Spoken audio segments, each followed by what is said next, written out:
The place was technically called Willow Acres Assisted Care Facility, but I dubbed it the waiting room.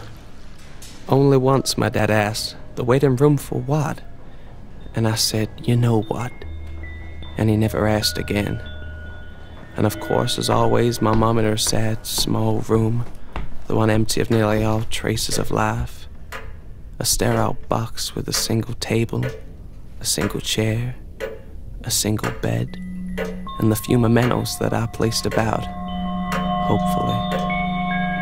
But mementos would have not been exactly the right word for her.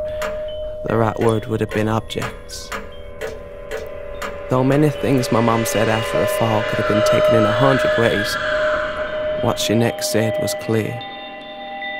"I think I might be terribly sick." My mom's disease was a strain that starts early and shares a common origin.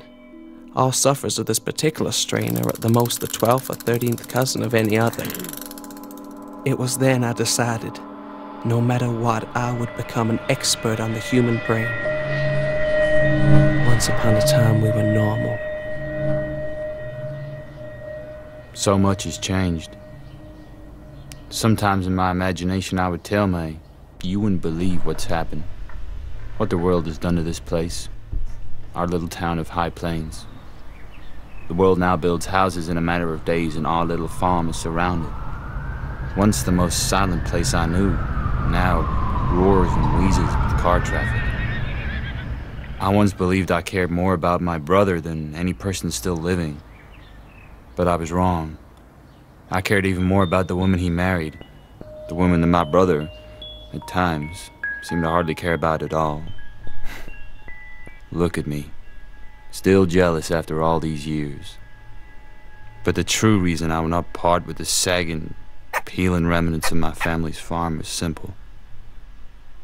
I was waiting for my daughter's return.